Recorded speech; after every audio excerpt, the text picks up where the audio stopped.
Yeah, it's time to talk hydration pack.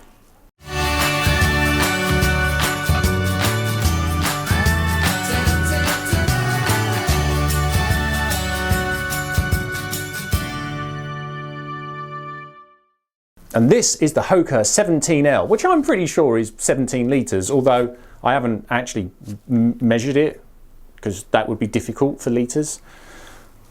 It's fine. So if you've seen any of my videos where I've done a particularly long run race, you might have seen me wearing this bad boy. This has been my larger hydration pack of choice. Now, to clarify, if I've been doing a shorter race or a race where I obviously wanted a hydration pack or just to take hydration with me, I've been using the Solomon as my sort of go-to. But if I wanted to have a bit more gear with me, and just to clarify for those lovely people over the pond in America, quite often in Europe we have mandatory equipment that we have to take with us if we're going to do like an ultra marathon or something. Not on every race, and it obviously does vary from race to race and length of the race and all the organisers and race directors, but there are sometimes gear that we have to take with us.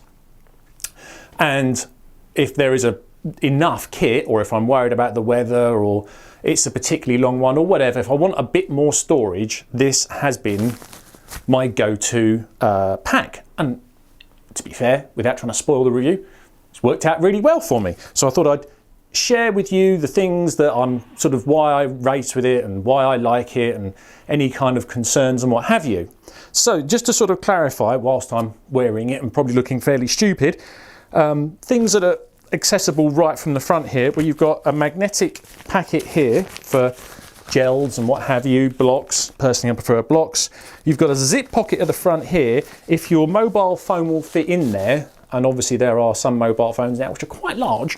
There is also a hole that can come up here. You can run your cord here, and then the headphone cable can come out there, so it can be extremely tidy if that's what, I mean, to be honest, I just stick more chewy bars and nutrition in there. You've then got additional pockets here for your water bottles. Yeah, obviously these aren't enormous, so, and it doesn't come with any water bottles, so you might want to just check before you go gung-ho into buying a really big water bottle, if you're going to get this, to make sure it fits. The ones I've got fit absolutely fine, no issues, and they're a little bit tight to get in and out, but then they also don't flop about. I think I'll take the not flopping, but it's all fairly accessible. Then you also have, I don't know if the camera's going to pick this up, extra pockets down here, again with a magnetic catch on either side. See if the camera picks this up, just there again with magnetic catch. So fairly easy to get to, you know, it's not a strain, relatively straightforward. Obviously round the back, it's, you know, you're going to need to get the thing off. It also does have the ability to hold poles there. So let's take it off and have a look at the back. So here we have it off. As you can see, it's a sort of fairly, I would say, good size for sort of a long distance race. If you want extra storage for changeable weather, your blanket, more nutrition. Obviously it has a space there for a bladder. It does not come with a bladder as standard. You do have several pockets and sections here as well. So if you like to be particularly organised, where you're putting all of your bits and bobs and maybe an emergency blanket and I don't know, your cameras maybe, your night lights and what have you, illumination, whatever it is that you need to carry, maybe spare socks, legging protectors, whatever. There are lots of compartments here. I think they quote 8 compartments in the back here, so that you can be as organised as I think you would reasonably want to be without creating a pack that weighs a ton. And this is fairly light. I mean, on their Hoka website, it quotes it at 300 grams. I do this in 3 sizes. It wasn't clear to me which size was referring to, and this doesn't comfortably fit on my scales for me to weigh it. So, yeah, to be honest, it just doesn't feel that heavy. Not for the amount of storage and compartments you've got. There may be one that's a tiny bit, it's just, do you know what? It's fine. It's just fine. The weight is fine. Comfort-wise and adjustability, you've got these sort of fairly standard clip attachments here, and you can adjust there's 2 that go across the chest. You can adjust these as you need to, but also very usefully on this section that kind of comes around here, which is this is Velcro. So you really have a virtually unlimited amount of adjustability there, or as near as damn it, because you can adjust one side, both sides, you can open it up, you can take it in. I mean, I left them pretty much as it came, and then just adjusted the chest strap so that it was fairly open. I mean, I'm not a skinny guy. This is the large size, which is the largest that they do. If you are more of an extra large kind of person, I think you would want to try this on before running it, because I generally wear a large or a European size large, which I think is maybe a tad different to the American size large.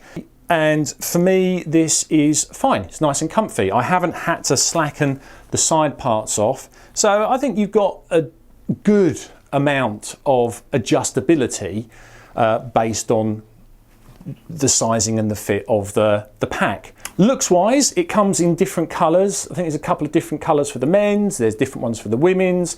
I think it looks really razzy. Razzy is a word that we use here in England to describe something that's a little bit groovy. Yeah, I quite like the styling of it, but then I am a little bit of a Hoka fanboy.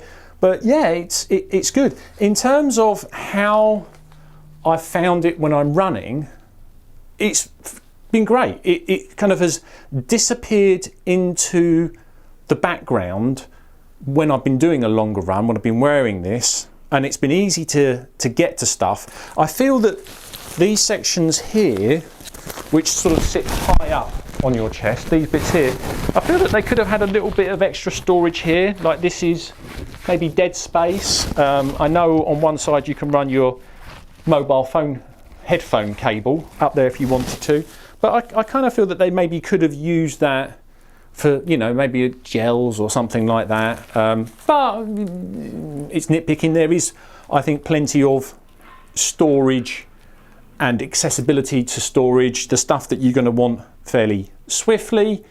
And then in the back, plenty of storage for stuff that you might not need. So I think in the middle of one of my races, there was a thunderstorm, so stopped, took the pack off, put my rain jacket on, put it back on again, got on with the race, no problem.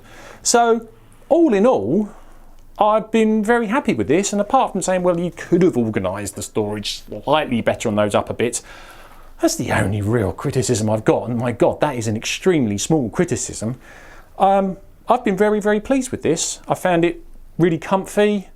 So far, the durability and the build quality seems good. It seems excellent, actually. No issues, no splits, no tears, no issues whatsoever as regards to how it's been built. It's light, it's comfortable, and it's got plenty of storage. I'm struggling to imagine what more you could want from something like this. You know, it's a 17-litre pack. It's all good. I hope that helps. If you're thinking of getting one, yeah, highly recommended. For me, it's got to be 5 stars. I can't think of anything particularly wrong with it, and I keep running with it, and I have every intention of using it for more races this year. And if I thought it was bad, I'd go and get something else. So yes, I'm very happy with it. 5 stars. Thanks for watching. I'll see you on the next one.